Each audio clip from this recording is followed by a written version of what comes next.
Bank deposits में आप बिल्कुल करते हैं। आई थिंक मोर और लेस यही हमारे पास इन्वेस्टमेंट रेवेन्यूज होती हैं शॉर्ट टर्म इन्वेस्टमेंट्स के लिए। टीडीआर की जब हमने बात की तो आप क्या थोड़ा सा अपनी पॉलिसी बता सकते हैं कि नॉर्मली किस किस्म की टीडीआर या किस किस्म के बैंक्स के अंदर आप अपने डिपॉजिट्स को पार्क करते हैं? Any bank?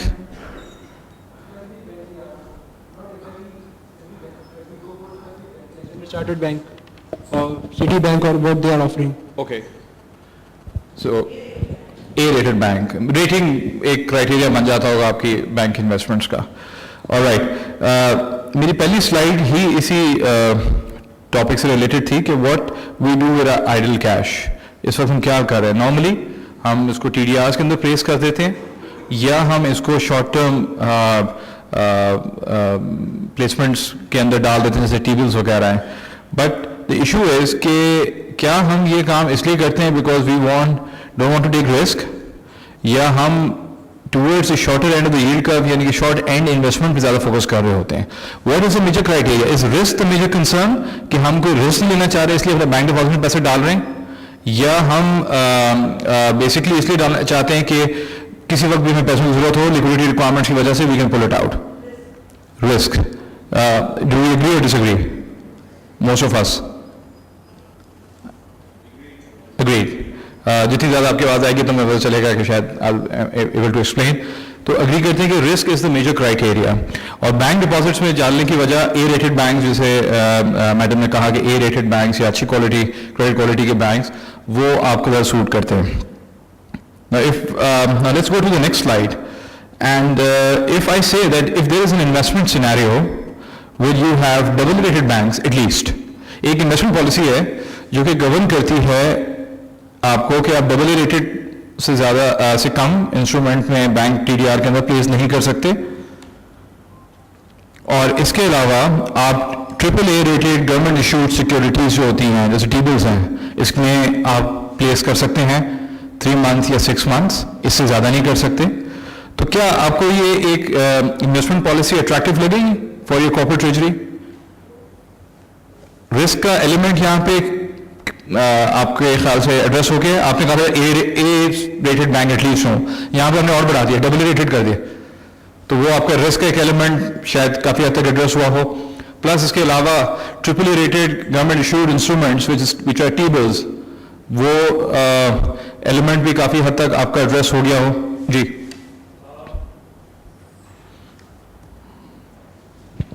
यहाँ पे अभी तक हम जो जिस रिस्क की बात कर रहे हैं, I think we are assuming the only risk that is involved here is the credit risk, but there are other risk also, for example interest rate risk, and that does not cover this. बिल्कुल ठीक बात की आपने। मैं आपसे एक general risk की बात की थी कि risk is the criteria, and obviously credit quality एक उसकी तरफ से निकल के आई थी, but you absolutely right. Risk की बहुत सारी कैटेगरीज हैं जिसमें interest rate risk is a major risk, specially when it comes in terms of your corporate treasury management. उसको किस तरह से एड्रेस करना है इंटरेस्ट रेट रिस्क को, because you would like to go with the cycle. Market में अगर interest rates कम हैं तो आप ज़्यादा शायद नहीं अचीव कर सकेंगे with your corporate treasury. Bank के टीडीआर के रेट्स भी कम हो जाएंगे, कुछ ऐसे में टी-बिल्स की जो रेट्स हैं वो भी डिक्लाइन करना शुरू करेंगे। So you would always like to be hedged और linked with the going interest rates all the time in order to get the benefit when it is in your favor and not get that much of a hit when it's not in your favor. तो ये आप manage करेंगे liquidity risk की तरह, आप इसको अपने interest rate risk को भी मैनेज करते हैं। बट जब रिस्क की बात होती है that was in totality the total risk, you may have interest rate risk as your primary objective, someone may have credit risk as the primary objective, because I know Ms. Fazana is from a government organization and they would be more concerned about the credit side and more concerned about the security of the investments that they make. Some private companies over here, they would be interested in making some extra money, willing to take that interest rate risk. There are different scenarios. But अगर हम एक ऐसी investment की बात करें जो कि आपकी मोर और लेस जो इन्वेस्टमेंट पॉलिसी है वो इसको गवर्न करती हो, जिसमें डबल ए रेटेड बैंक्स हो मिनिमम और triple A rated T-bills 3 month या 6 month हों, अब टी बिल 3 मंथ या 6 मंथ, यहां पे हमने किस चीज को एड्रेस कर रहे हैं?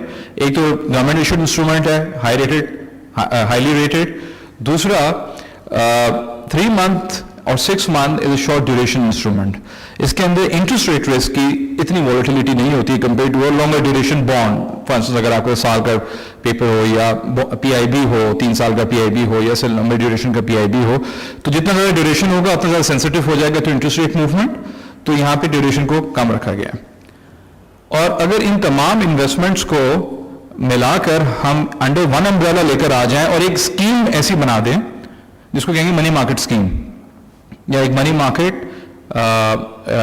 फंड, जिसको अलाउ किया गया है सिर्फ यही इन्वेस्टमेंट पॉलिसी फॉलो करना।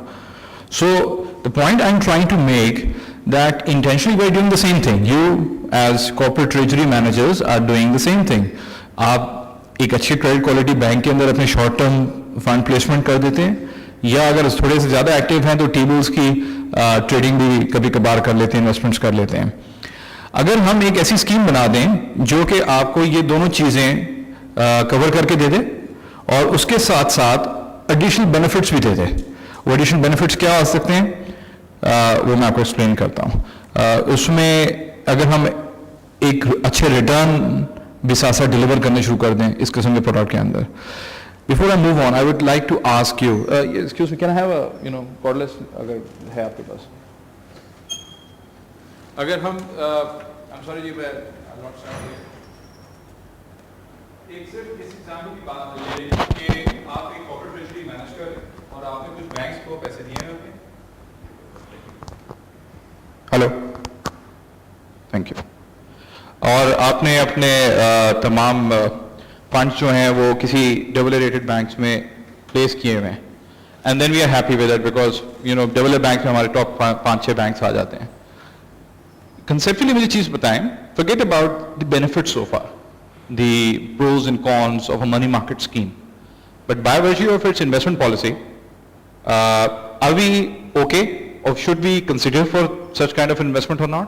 किसी भी कंपनी का हो, अभी सिर्फ मनी मार्केट फंड कैटेगरी की बात हो रही है कि अगर वो डबल ए रेटेड बैंक्स या उससे अबव रेटेड बैंक्स के अंदर इन्वेस्ट कर रहा हो या वो किसी टी बिल के अंदर इन्वेस्ट कर रहा हो, इन्हीं इन्वेस्टमेंट एवेन्यूज के अंदर वो प्लेस कर सके, उसका इन्वेस्टमेंट ड्यूरेशन जो है वेटेड एवरेज मैच्योरिटी उस पूरे पोर्टफोलियो के 3 महीने से ज्यादा नहीं हो, उसका मतलब लिक्विड इन्वेस्टमेंट स्कीम है। तो क्या हम एज अ कॉन्सेप्ट फेवर करेंगे इस किस्म की इन्वेस्टमेंट्स को? Will we seriously look into it और नॉट? That's a question. एक जनरल कंसेप्शन होगा yes, so it is an agreeable sort of और इट्स क्या कहते हैं कि जी ये फैक्ट हमने एस्टैब्लिश कर लिया कि इस किस्म की इन्वेस्टमेंट जो है वो वर्थ कंसिडरिंग है। नाउ लेट्स मूव फॉरवर्ड कि इसकी बेनिफिट्स क्या क्या हैं। सबसे पहले आपको बताया better returns. What are better returns? Better returns आप कहेंगे जी मुझे बैंक डिपॉजिट के अंदर लेट्स से कितना 10.5% मिल रहा है फॉर इंस्टेंस। डेली प्रोडक्ट की बात कर लेते हैं, चले 1 महीने टीडीआर की बात कर लेते हैं, आपको तो ज्यादा मिल रहा होगा, वैसे जनरली हमें कितना मिलता होगा जी? Excuse me, 12%। चलो 12%, ये आपने क्या कहा मिस फजाना? 12.5। चले 13% ले लेते हैं। Is it okay? इससे ज्यादा मेरे ख्याल से तो नहीं मिल रहा होगा। वैसे कि डबल रेटेड बैंक से इतना ज्यादा मिल रहा है तो बड़ी अच्छी बात है, लेकिन 13% का रिटर्न हमें मिल रहा होगा। Now when I will come to the return portion specifically, तब हम इस 13% के लेवल को डिस्कस करेंगे। उससे पहले मैं आपसे दूसरा ये कि रिस्क हमने आइडेंटिफाई कर लिया कि यहाँ पे आपको या तो टेबल रिस्क है आपका, यानी कि इंटरेस्ट रेट रिस्क मोर और लेस आपका एड्रेस हो जाता है क्योंकि आप शॉर्ट एंड और शॉर्ट एंड इन्वेस्टमेंट्स कर रहे हैं। टेबल्स हैं या बैंक डिपॉजिट्स हैं, वो भी short term.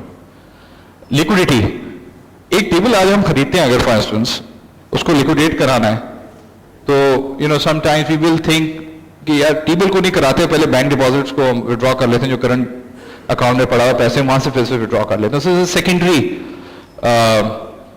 Choice for us, second number पे आती है अगर ये दो इन्वेस्टमेंट्स आपके पास। पहले आप अपने करंट अकाउंट के पास जाएंगे, उसमें से देखेंगे कितना निकाल सकते हैं।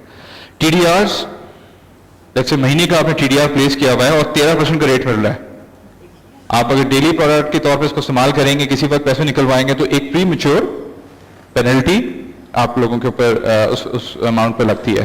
That pre